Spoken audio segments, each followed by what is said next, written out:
안녕하세요, 모야입니다. 오늘 말씀드릴 주제는 우리 임대차 계약 기간 중에 묵시적 갱신이라는 게 있는데 그 내용을 오늘 한번 다뤄보려고 해요. 오늘 내용 궁금하시면 영상 끝까지 봐주시고요. 보시기 전에 구독과 좋아요 꾹꾹꾹 누르시기 바라겠습니다. 오늘 말씀드릴 주제가 임대차 계약 기간 중에 묵시적 갱신이라는 부분을 좀 다뤄보려고 하는데요. 주택임대차보호법 제6조에 보면 임대인은 임차인에게 계약 만료일 6개월 전부터 1개월 전 그 사이에 계약 갱신 거절이나 계약 변경 내용에 대해서 통지를 해야 됩니다. 만약에 그 내용을 통지하지 않고 지나갔을 경우는 묵시적 갱신이라고 해서 2년간 그 앞전의 계약 내용 그대로 2년간 다시 재계약을 한 것으로 본다는 내용이 묵시적 갱신이거든요. 근데 제가 이 영상 얘기할 때 묵시적 갱신 했을 때 이 법률의 그 6조 주택임대차보호법 6조 1항, 2항, 3항이 있는데 거기에 보면 1개월 전까지 임차인이나 임대인은 그 갱신에 대한 내용을 서로 통지를 해야 돼요. 쌍방간에.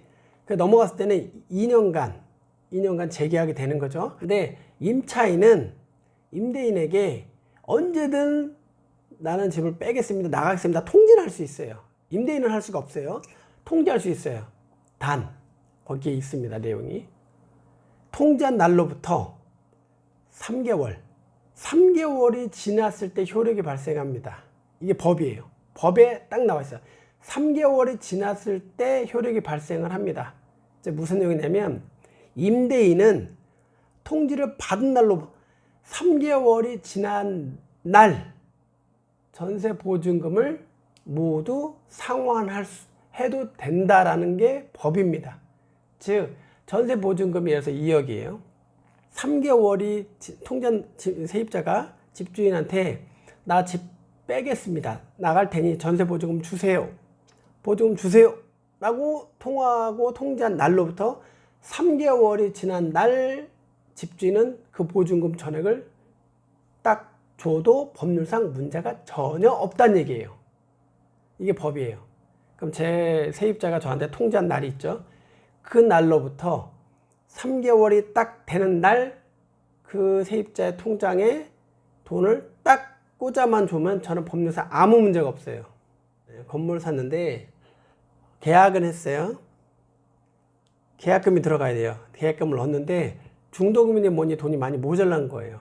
그래서 그 아버지가 인테리어를 하시는데 그 집에 아버지 집도 담보로 잡고 돈을 다 땡기고 자기 뭐 직장에서 신용 다 땡겨도 돈이 모자라니까 자기가 살고 있는 전세 그 보증금도 땡겨서 넣으려고 한 거예요. 그래야 딱 아구가 맞으니까.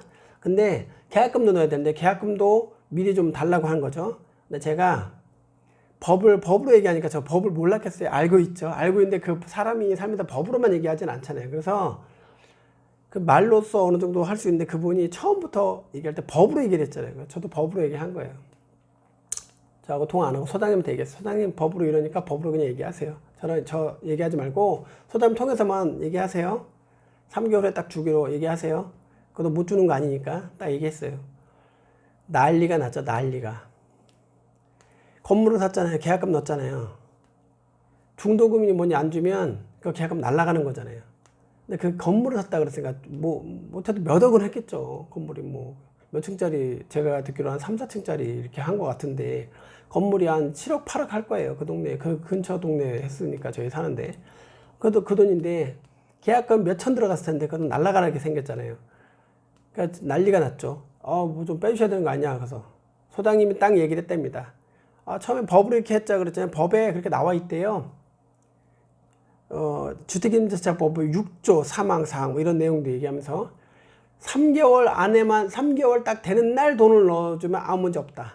집주인은 3개월 딱 되는 날 돈 넣어주겠다고 딱 통지를 저한테 했습니다. 저 전달한 겁니다. 됐죠? 끝. 됐죠? 끝. 난리가 났죠. 좀 해주면 안 되겠냐고. 아니 집주인이 6개월 전에 일주일 넘어가지고 묵시적 갱신이라고 해서 그냥 살겠다고 얘기한 거 아니에요? 집주인도 그때 투자하고 싶은 게 있었는데 그때 그것만 하겠다고 계약 갱신 거절한 것도 아니고 그때 차익이 6천만 원이나 집세가 올랐는데 그걸 다 뭐 딴 사람 바꾸고 그 돈 달라 이것도 아니고 그냥 2천만 원만 해달라고 한 건데 그것도 없다고 해서 딱 끝난 거 아니냐. 집주인이 편의를 봐준 건데도 그걸 그렇게 하지 않았냐. 법 얘기를 들으면서 그렇게 하지 않았느냐. 법 얘기를 들으면서 그렇게 하지 않았느냐. 그러니까 지금 집주인도 법으로 얘기하는 거다. 그러니까 뭐 서로 문제되지 않지 않냐. 법으로 하자. 딱 얘기된 거예요. 그러니까 난리가 났죠. 근데 저도 법으로만 얘기한 거니까 난리가 난 거죠.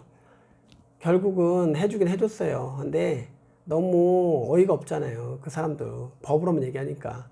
그래서 한 2개월 정도 흐른 다음에 해결을 하긴 해줬어요. 그리고 세입자 맞추고 다 해결되니까.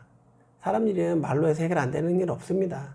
그러니까 이게 묵시적 갱신이 서로 좋은 것도 있지만 안 좋은 것도 있어요. 근데 집주인이 어느 정도 얘기를 해줬을 때 법으로만 얘기하는 게 아니라 사람 대화로서 얘기했을 때 서로 대화로서 해결되는 부분은 해결해야지 법이 이렇습니다. 그러면 이런 경우도 생길 수가 있어요. 법으로 서로 뭐 집주인이 갑이다 을이다 이런 문제가 아니라 서로 말로써 해결을 해야 되는데 그런 부분들이 아닌 걸로 되는 사람들도 있으니까 이 영상 보시는 그 시청자 여러분들은 지금 전세를 살고 있을지 월세를 살고 있을지 자기 집에 살고 있을지 저는 몰라요. 모르는데 서로 이게 갑과 을의 관계가 아니에요. 서로 동등한 관계예요. 동등한 관계이기 때문에 집주인이건 세입자건 서로 동등합니다. 그렇기 때문에 서로 대화로서 이게 풀어나가시는 그런 현명한 분들이 되셨으면 좋겠습니다. 그래서 이런 영상을 좀 촬영하는 거고요. 이게 보시는 분들도 그러니까 항상 뭐 묵시적 갱신이 법이 어쩌니 뭐 이런 거 말고 서로 대화로서 서로 조율해 가면서 이 현명한 판단하시는 분들이 되셨으면 좋겠습니다. 오늘 영상은 여기까지고요. 다음에 더 좋은 내용으로 또 시청자분들 찾아뵙도록 하겠습니다. 감사합니다.